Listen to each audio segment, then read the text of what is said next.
The cell that should have stayed locked. If you think you've seen darkness, think again. Hit subscribe, drop a comment, and let's step inside Rikers Island, where fear wears a uniform. It was 2:17 a.m. when the first alarm went off. The north block of Rikers Island, a place already infamous for chaos, erupted into confusion. Guards sprinted through flickering corridors, radios crackling, echoing one name over and over. Tier 5, Cell 32. Officer Marcus Hale was the first to reach it. The corridor smelled of bleach and stale sweat, the usual scent of Rikers' night shift. But tonight, there was something else. The metallic tang of blood. The cell door was ajar, something that should have been impossible. Every lock in Rikers required 2 keys and a verification code. Yet somehow, this one hung open like an invitation. Inside, inmate Luis "Spider" Navarro, serving 15 years for armed robbery, lay motionless on the floor. His eyes were open, fixed on the ceiling, his hands clenched tight around a scrap of torn bedsheet. The letters CO, Correctional Officer, were smeared across the concrete in red. When Hale radioed for backup, his voice trembled, though he didn't realize it. "We've got a code black." Repeat, code black in Tier 5. Within minutes, the hallway flooded with boots, flashlights, and the buzz of confusion. Rikers wasn't new to violence, but this was different. There were no signs of a fight. No bruises. No screams had been heard. And the cameras covering Tier 5? Offline for 12 minutes. Detective Elena Morales of the NYPD's Internal Affairs was called in before dawn. By the time she arrived, the inmate's body had been removed, and the paperwork was already being buried under bureaucracy. Another incident, they said. Inmate dispute. But Morales wasn't buying it. She'd seen inmate disputes. This wasn't one. Rikers was a place where truth suffocated in silence. Guards were afraid to talk. Inmates were too scared to survive if they did. Even the wardens rotated faster than anyone could remember. But Morales had her instincts, and something about that smeared CO made her skin crawl. When she requested footage from the security system, the officer in charge hesitated. "System glitched," he said. "Power surge. Happens all the time." Morales stared at him, her jaw tightening. "Power surge," she repeated. "At the same time an inmate dies in a locked cell?" The silence that followed said everything. Later that morning, she entered the morgue. Navarro's body lay under a white sheet, the overhead lights buzzing faintly. The coroner handed her the preliminary report. No signs of blunt trauma, no stab wounds, no strangulation marks. But something strange, a thin, dark bruise wrapped neatly around his wrist. Almost like a handcuff burn, the kind issued to officers, not inmates. Back in her car, Morales replayed every detail in her mind. Rikers had always been violent, yes, but violence had rules here. This wasn't inmate on inmate. This was someone in uniform. She drove to Hale's office next. He looked exhausted, pale, shaken, and avoiding eye contact. When she mentioned Navarro's death, his hand twitched. "You knew him?" Morales asked. Hale nodded. "Spider?" "Yeah." He kept to himself. Never started fights. But he trailed off. "But what?" "He told me last week he was scared. Said he saw something at night, something he wasn't supposed to see." "What did he see?" Hale looked toward the hallway, then leaned in. "He said a guard was trading something. Late at night. Inmates going in and out after count. I told him to drop it. Now he's dead." Morales's pulse quickened. Rikers had long been accused of corruption, smuggling contraband, running side deals, even secret beatings. But no one ever talked. Now one man had, and he was gone. She requested a list of guards on duty during the incident. The log came back oddly edited. 2 names were missing. She pushed harder, but the system administrator swore the file was complete. Morales wasn't convinced. She pulled the physical logbook from the control room and flipped to the night of the murder. There, faintly written in pencil at the bottom of the page, was one more signature, one she recognized immediately. Officer Marcus Hale. Her heart stopped for a second. She had spoken to him only hours ago. But something didn't add up. Hale had claimed he was on Tier 2 that night, not Tier 5. The time beside his name was 2:14 a.m., 3 minutes before the alarm. Morales checked her watch. 3 minutes, enough time to be there when it happened. She raced back to his quarters, but his locker was already open, empty. The only thing left inside was a folded note. Written in shaky penmanship were 4 words. "They're watching. Don't trust." And beneath it, one final line, scrawled as if in panic. Cell 32 wasn't supposed to open. The officer, who vanished. If you think Rikers is just a prison, you haven't seen what happens when the lights go out. Hit that subscribe button, because what you're about to hear is the part they never wanted you to know. Detective Elena Morales stood in the middle of the Tier 5 corridor the next morning, the concrete still stained with traces of dried blood. The air was colder here, heavier. Every sound, the slam of a door, the shuffle of a guard's boots, felt like a threat. Officer Marcus Hale was gone. His locker was empty, his phone disconnected, his family unreachable. The note he'd left, "They're watching. Don't trust," burned in Morales' mind. She needed answers, but Rikers didn't give answers, it buried them. Her first move was to pull the internal shift records again, only this time through a back-channel contact at NYPD's Cyber Division. Within hours, she got a version that wasn't cleaned. This one listed an unregistered employee code, a ghost ID used by someone with clearance to override the door locks on Tier 5. The code had been active 12 minutes, the exact window the cameras went offline. And the last person who'd used that terminal? Lieutenant Carl Dunbar, head of night operations. Morales knew Dunbar, a man with a reputation built on intimidation and silence. 20 years on the job, untouchable. The kind of man who smiled only when someone else was afraid. She found him in the staff cafeteria, calmly stirring his coffee. "Detective Morales," he said, his tone smooth. "I heard you're sniffing around my block." She sat across from him. "One of your officers is missing. The inmate he watched over is dead. And your system went dark for 12 minutes. Dunbar leaned back in his chair, unimpressed. "Rikers has bad wiring and worse people. You'll find both if you look hard enough." "Did you authorize a manual override on Tier 5? She pressed. He smiled thinly. "We don't talk about overrides, detective. Especially with outsiders." His eyes were cold, the kind of cold that said he wasn't scared of consequences. Morales left before she said something she couldn't take back. But as she turned, Dunbar called after her. "You know what's funny? Everyone who digs too deep around here ends up transferred, or worse." That night, Morales sat in her unmarked car outside Rikers, watching the guard towers fade against the orange glow of the city. Her phone buzzed, a blocked number. She hesitated, then answered. A low voice whispered, "You're being followed." The line went dead. Her rearview mirror caught a faint reflection. Headlights parked 2 cars back.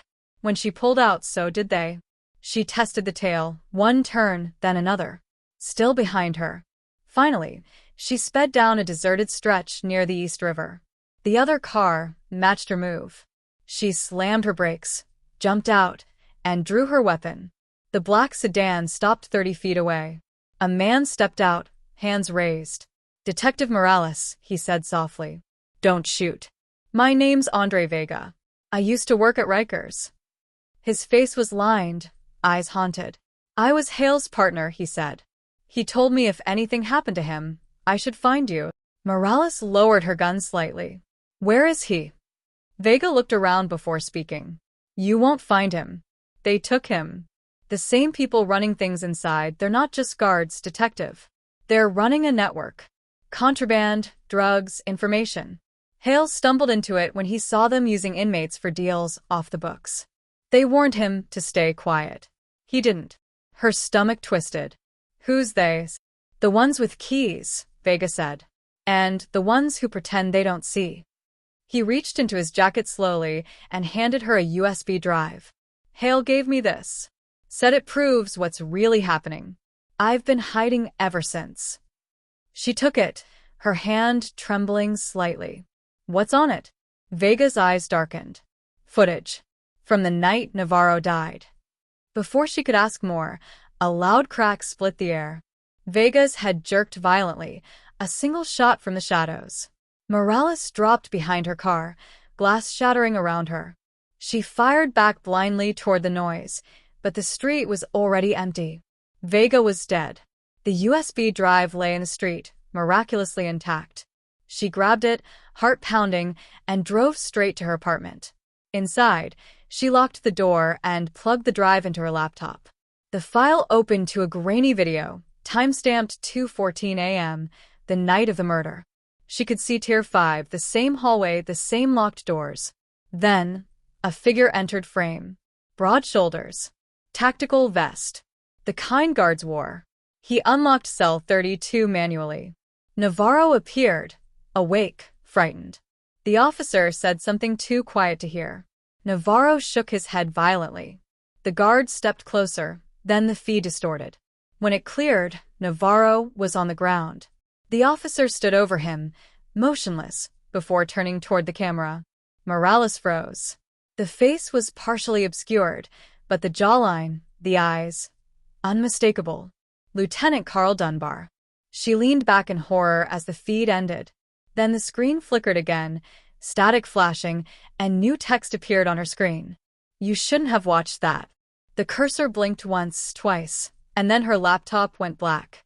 The truth buried beneath Rikers. If you think you've seen how deep corruption goes, wait till you see what's beneath it. Like, comment, and subscribe, because the truth never stays locked up forever.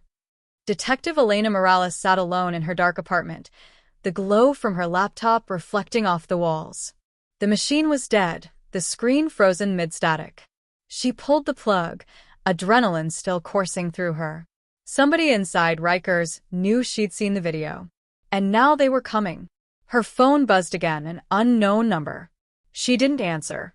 Instead, she grabbed her badge, her gun, and the USB, then slipped out into the cold, early morning air.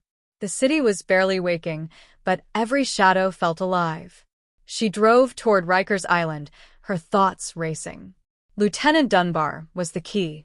He had to be. The footage showed him inside cell 32, but there was something else, something off about the way he looked at the camera. Like he wasn't surprised it was there. As she approached the bridge to Rikers, she found 2 unmarked vans already parked near the checkpoint. Men in plain clothes, but carrying department credentials, were unloading boxes. When she flashed her badge, one of them nodded casually. "Internal review," he said. "Just clearing evidence from the Navarro case." Her gut twisted. Evidence being cleared before the investigation was over meant one thing: cover-up. She turned away before they could question her and called her NYPD contact, but the line was dead. Then she realized she wasn't being followed anymore. That wasn't good. That meant whoever was watching had already decided she wouldn't make it to morning. She pulled into a desolate side lot and climbed the fence. The old service entrance of Rikers was still operational for maintenance trucks and unguarded at this hour. Inside, the facility was eerily quiet. The lights flickered down the long hallways, each step echoing. She followed the service tunnels beneath Tier 5, where Vega said the network moved contraband. It was damp, the walls lined with rusting pipes and the faint hum of electrical wires. Her flashlight caught movement ahead, a flicker, like someone turning a corner. She drew her gun. "Dunbar," she called out. "We need to talk." No answer. Just the low sound of footsteps, retreating deeper underground. She followed, past old holding rooms and discarded furniture until she reached a heavy, metal door, one she'd never seen on any blueprint. It had no handle, only a keypad and a biometric scanner. She stared at it, confused, until she noticed something taped beneath the keypad. A fingerprint patch. Marcus Hale's ID number was written beneath it. She hesitated, then pressed the patch against the scanner. The door unlocked with a hiss. Behind it was a narrow concrete stairwell leading down, far below, where any inmate was supposed to be. The air grew colder with every step, heavy with mildew and something else decay. At the bottom, she found a low-ceilinged chamber lit by a single buzzing fluorescent light. Old security monitors lined one wall, most displaying black screens. On a table sat open boxes filled with confiscated drives, cash, drugs, and inmate records dating back over 10 years. This wasn't a network, it was a shadow operation. Then she saw him. Lieutenant Carl Dunbar, standing by one of the monitors, his uniform crisp, his expression calm. Too calm. "You're persistent, detective," he said. "I respect that. But persistence gets people hurt." "You killed Navarro," she said, her gun raised. He tilted his head. "I kept order. That's what this place needs." Navarro saw something he wasn't meant to see. "Just like Hale. Just like you." Her voice was steady, though her heart hammered in her chest. "You're not cleaning up corruption. You're running it." He chuckled softly. "Call it what you want. The city doesn't fund this place. We do what we have to survive. Every inmate, every officer, they all have a price. And the ones who don't," he took a step closer, "they disappear." Morales fired, not to kill, but to distract. The bullet shattered a light above them, plunging the room into half-darkness. Dunbar dove for cover behind the console, returning fire. The ricochets cracked off the concrete. She rolled behind a steel support beam, clutching the USB drive tight. Then, in the chaos, a shot hit the wiring overhead. Sparks erupted, fire licking the cables. The monitors flickered, one after another, replaying old footage, scenes of beatings, smuggling, handoffs between guards. The evidence she needed playing right in front of her. She grabbed one of the monitors, ripping the hard drive from its frame, and sprinted up the stairs. Dunbar's voice echoed behind her. "You can't stop it, Morales. This place was built on secrets. You take one down, 10 more rise up." She burst into the corridor as alarms blared across the facility. Guards rushed past, confused by the power surge. Smoke poured from the lower tunnels. She blended into the chaos, clutching the drive to her chest. By dawn, she was gone. A week later, a federal task force raided Rikers Island. Dozens of officers were arrested. Lieutenant Dunbar's name was among them, but his body was never found. The files Morales recovered exposed years of internal smuggling, extortion, and violent cover-ups. The city promised reform, but even as headlines spread, Rikers scandal, officers linked to criminal ring, one truth lingered beneath the surface. Morales sat in her car overlooking the East River, the skyline glimmering beyond the fog. Her phone buzzed again, no number, no ID. She hesitated, then answered. A familiar voice, faint, tired. "Elena, it's Hale." Her breath caught. "Marcus? You're alive?" A pause. "I had to disappear. They still have people inside. The file you found, it's not over." Then the line went dead, leaving only static.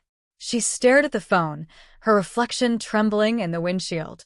Somewhere behind those prison walls, something was still alive, something Rikers didn't want the world to see. She whispered to herself, cell 32 wasn't supposed to open. And as sirens wailed faintly in the distance, her phone lit up again, a single message flashing across the screen. "We see you."